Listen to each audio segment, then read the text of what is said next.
All right, everybody, on to week 2 build along, and this week have something cool for you. We are going to be building a catapult. I'm going to try my best to build a miniature version of that. The reason I'm doing a little torsion catapult, if you don't know what a torsion is, look it up, they're awesome.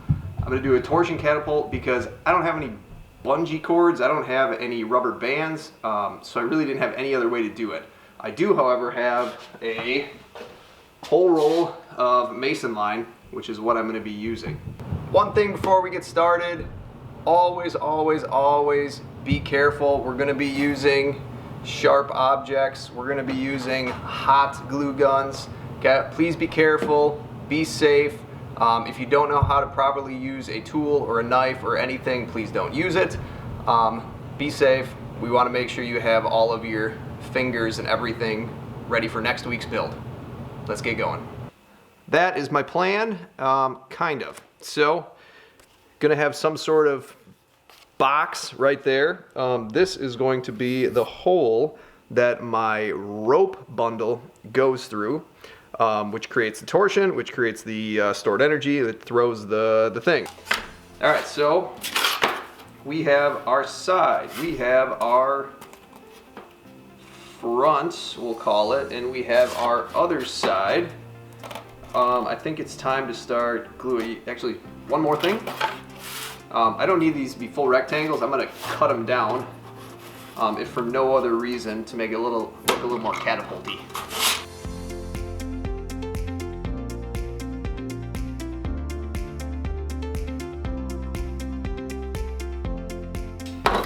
All right, side, bottom, front. Let's get gluing.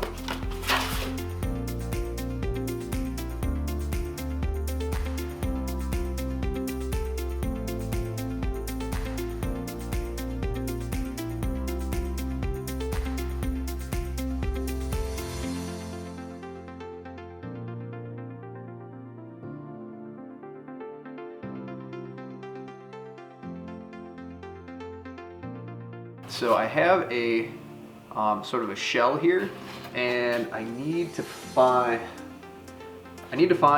some sort of throwing arm. And in fact, I'll be right back. I think I have an idea. Perfect. I'm going to steal my wife's cooking spoon. I hope I don't damage it. We'll see how this goes.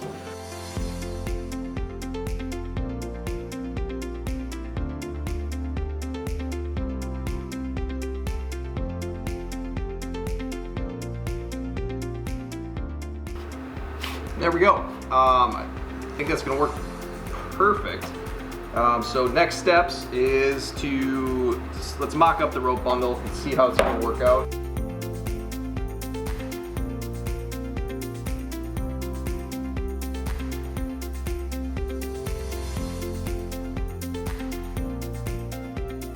The way this works is we will slowly start to twist both of these forward.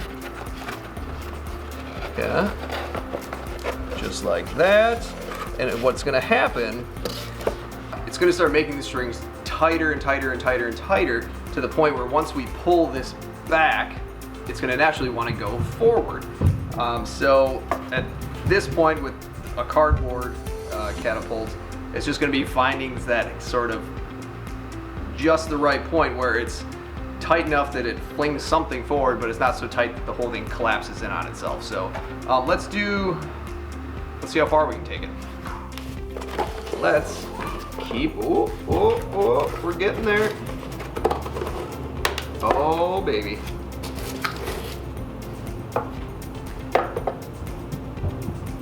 Little progress. Let's keep going.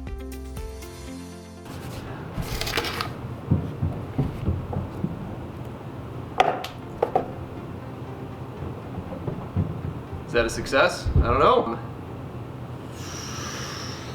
Oh, I want to keep going here. All right, so let's try it.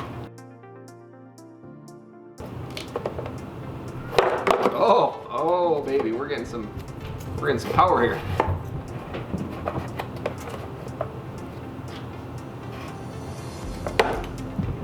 I'm gonna call that a success right there.